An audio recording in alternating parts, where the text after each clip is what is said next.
네, 안녕하십니까. 저는 카이스트 기계공학과 엑소랩의 박사과정 김형준입니다. 사실 오늘 저희 연구실 지도교수님인 공경철 교수님께서 발표하실 예정이었는데 갑자기 대전에서 개인 사정이 생기셔서 제가 좀 대신 발표를 하게 되었습니다. 교수님께서 너무 아쉽고 또 죄송하다는 말씀 꼭 전해달라고 하셨습니다. 이에 따라서 발표 내용도 살짝 바뀌었는데 원래 웨어러블 플랫폼이었는데 좀 더 이 보행 조작 연구에 얼라인되는 웨어러블 로봇의 최적 운동 궤적 설계를 위한 어떤 로봇 동력학 보상 지역 기법에 대해서 발표를 드리도록 하겠습니다. 웨어러블 로봇의 모션 트래젝토리는 어때야 될까요? 사람처럼 어떤 내추럴하면서도 동적이면서도 그리고 안정적이면서도 착용자가 느끼기엔 또 편해야 되고 고려해야 될 요소가 상당히 많습니다. 그러면 이러한 옵티멀한 모션 궤적을 어떻게 설계할 수 있을까요? 그에 앞서서 과연 옵티멀한 보행 궤적이란 무엇일까요? 사실 여기에 대한 답은 아직 정해져 있지 않습니다. 이는 이제 보행뿐만 아니라 이제 휴머노이드 로봇 등등 모든 로보틱스에서도 아직 옵티멀한 게이트가 무엇인가에 대해서는 어떤 획일화된 정의가 나오지 않은 상태입니다. 저희는 이 모션을 어떻게 설계하는지에 대해서 굉장히 많은 고민을 거쳤습니다.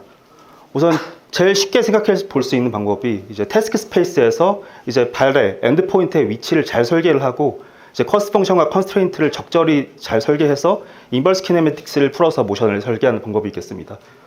또 다른 방법으로는 이제 MPC와 레인포스먼트 러닝을 이용해 가지고 여기서도 역시 어떤 모션을 정의하는 커스트 펑션을 설계하고 적절한 컨스트레인트를 설계하는 이러한 방법들은 특정한 모션들에 대해서는 굉장히 잘 모션을 설계할 수 있었습니다. 그래서 이를 통해서 설계된 보행 같은 경우에는 몇 번의 그 이터레이션을 거치긴 했지만 저희가 생각하기에 좀 잘 적합한 궤적이다라고 판단을 했는데 문제는 이 웨어러블 로봇을 통해서 보조해야 되는 모션이 단순히 걷기뿐만이 아니라 다양한 환경에서의 수십 가지, 수백 가지 동작이라는 점입니다. 그렇다면은 이러한 방법론으로 과연 이 수많은 모션들을 생성할 수 있을지에 대한 의문이 들었습니다. 저희가 이 사이베슬론이라는 대회에 참가하게 되면서 미션을 수행했어야 되는데 그 중에 하나가 이제 지그재그로 장애물을 이렇게 걸어나가는 미션이었습니다. 그럼 이런 방법론을 통해서 설계를 하려면 과연 지그재그 모션의 커스트 펑션과 컨스트레인트는 어떻게 돼야 될까요? 그럼 이걸 반대로 바꿔서 S자 모션이면 어떻게 될까? 이런 것들을 일일이 다 고민을 하기가 굉장히 어려운 상황이었습니다. 그래서 저희가 두 번째로 시도한 방법이 이제 사람의 모션 데이터를 캡처를 하고 이걸 이제 로봇의 어떤 조인트 스페이스로 잘 변환을 해서 사람의 모션 캡처 데이터를 기반으로 모션을 생성하자라는 전략이었습니다.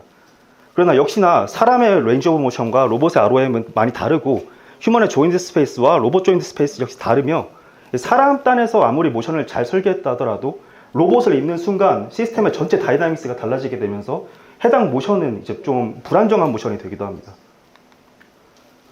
그래서 저희는 고민을 좀 해봤는데 애초에 저희는 웨어러블 로봇이다 보니까 이 휴머노이드들과는 다르게 사람이 입을 수가 있다는 장점이 있습니다.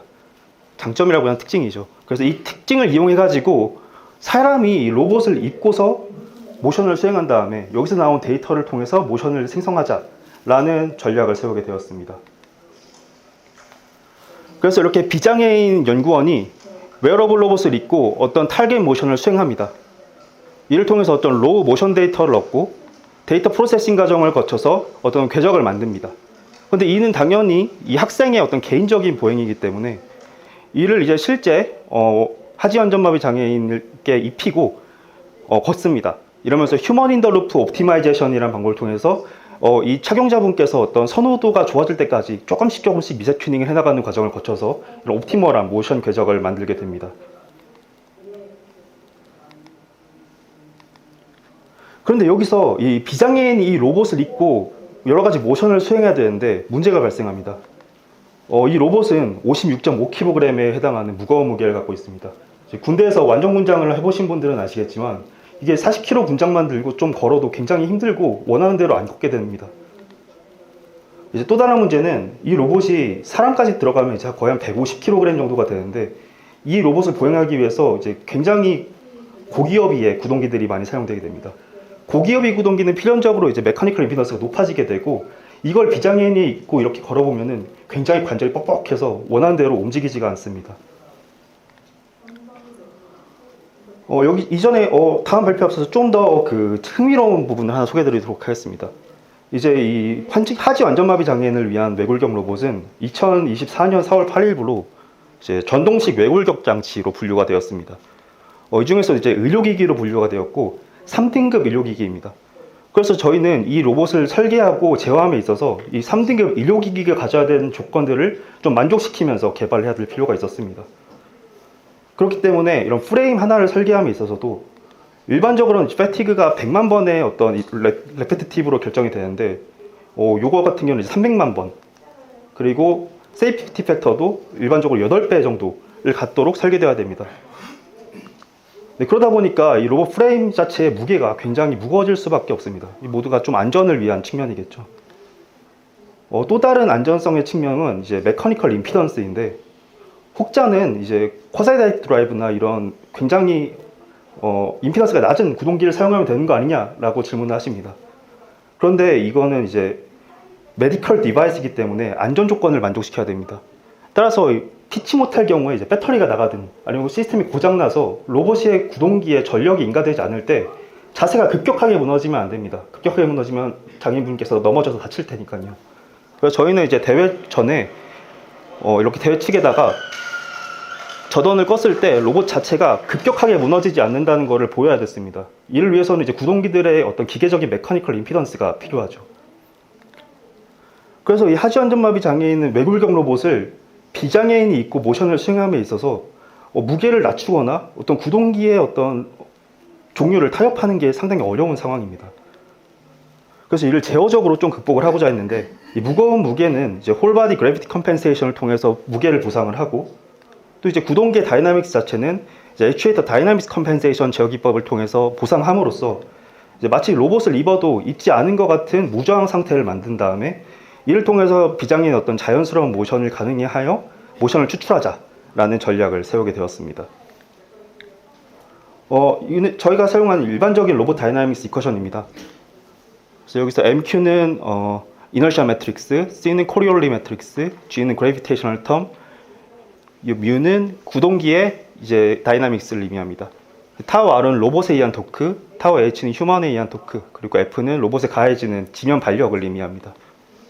이제 컨트롤 로우를 다음과 같이 설계해서 이제 중력을 보상하는 텀과 액추에이터의 어떤 임피던스를 컴펜세이션한 텀으로 구성한다면은 이제 전체 다이나믹스 이쿼션이 다음과 같이 구성이 되면서 사람이 내는 토크는 이제 로봇의 다이나믹스에 의한 영향만 받게 됩니다. 액추에이터 임피던스 컴펜세이션은 워낙 잘 알려진 제어 기법이라서 좀 간단하게 넘어가도록 하겠습니다.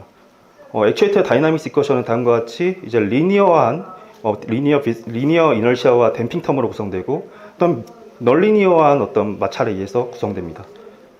그래서 컨트롤 로우 역시 이 리니어 텀과 널리니어 텀을 모두 보상하도록 설계를 함으로써 이 구동기의 액추에이션 트랜스페런시를 구현하고자 했습니다. 그래서 제어 루프 같은 경우에는 이제 인터널 루프에서 25kHz의 제어 주기로 널리니어한 어떤 프릭션을 보상해서 피드백 리니어라이즈를 한 뒤에 이 리니어라이즈 된 시스템에 대하여 1kHz의 제어 주기로 이제 리니어 다이나믹스를 보상하는 구조입니다. 여기서 이제 마찰 모델이나 구동기의 선형 모델 같은 경우는 전부 다 시스템 아이덴티피케이션 방법을 통해서 아이디를 했고요. 그래서 이게 이상적으로 구동기의 다이나믹스가 잘 보상이 되게 되면은 여기 빨간색으로 보시는 것처럼 구동기에 전혀 마찰이 없어서 이제 마치 프리 조인트처럼 거동하게 됩니다.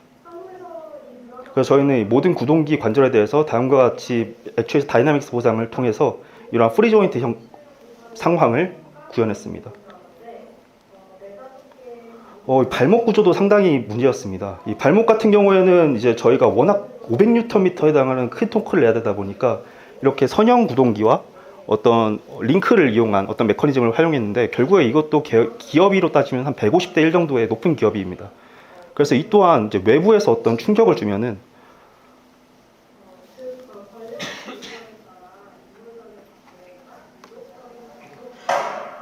전혀 발이 그냥 움직이지 않습니다. 절덩이처럼 움직이지 않는데 이게 메커니컬 임피던스가 너무 높아서 그렇습니다. 그래서 사람이 이걸 입고 그냥 보행을 하게 되면은 굉장히 뻑뻑합니다. 그래서 이를 좀 해결하기 위해서 이제 저희 로봇에는 발바닥에 이제 GRF 센서가 달려 있는데, 이 GRF 센서를 통해서 외부에서 들어오는 힘을 측정을 하고 이를 통해서 DOB를 설계했습니다. 일반적인 디스터번스 옵저버 같은 경우에는 이제 모든 디스터번스를 리젝션해서 이제 외부 디스터번스에 대한 아웃풋 Y를 0으로 만드는 게 목표라면, 여기다가 이제 측정된 요 외부 GRF 센서 통해서 측정된 토크를 넣은 DOB 구조를 통해서 이제 이 포워드 다이나믹스의 액추에이션 다이나믹스와 백워드 시의 다이나믹스가 동일해지도록 이렇게 DOB를 구성했습니다. 이를 이제 다이나믹스 이퀄라이저라고 좀 명명을 했었고요.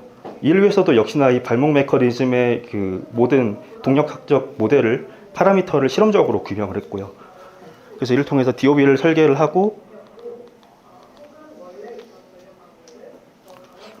이게 표시가 안 되는데,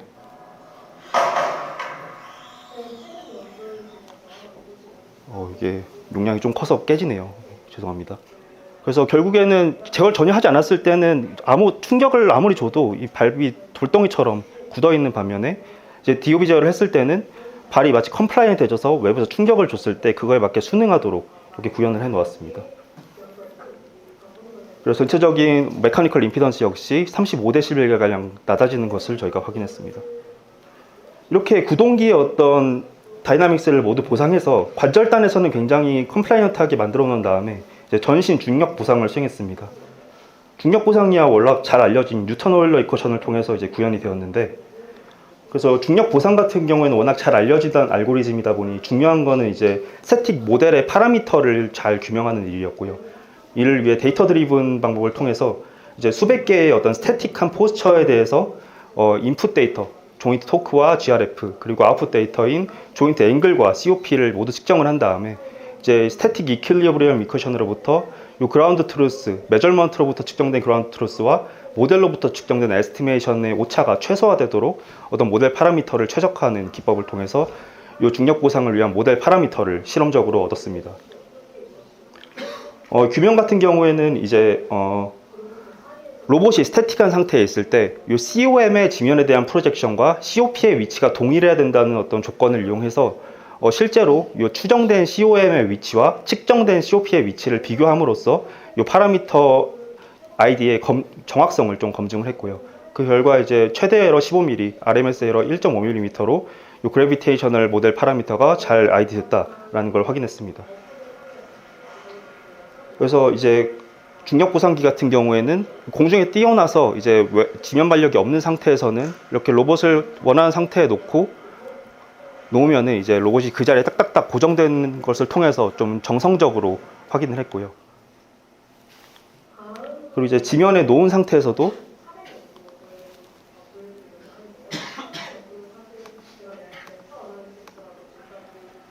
로봇을 지면에 놓고 제가 로봇을 이제 원하는 위치로 딱딱 움직여 온 다음에 현재 위치에 잘 고정이 되는지를 통해서 이제 중력이 잘 보상되고 있음을 이 또한 좀 정성적으로 확인을 했습니다. 네, 그래서 요약을 드리자면 저희가 이 무거운 웨어러블 로봇을 입고서 비장애인의 어떤 모션을 캡처하기 위해서는 이 로봇 자체가 갖고 있는 무거운 무게와 구동기의 메커니컬 임피던스를 해결해야 했고, 이를 해결하기 위해 이제 그래비티 컴펜세이션 기법과 액추얼 다이내믹스 컴펜세이션 기법을 적용해서 로봇 전체의 임피던스를 낮췄습니다.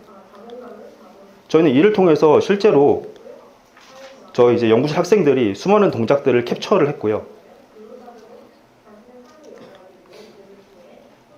이를 통해서 이제 휴머니더 루프를 통해서 이 기저 계정을 통해 중심으로 이제 최적화된 보행 궤적을 얻었습니다. 네, 이를 통해서 이제 얼마 전에 열린 사이베슬론 2024년 대회에서도 저희가 금메달이라는 좀 쾌거를 얻을 수 있었습니다. 사이베슬론은 총 6가지 미션이 있었는데 이 모든 미션들을 모두 완벽하게 통과를 해서 1등을 할 수 있었고요.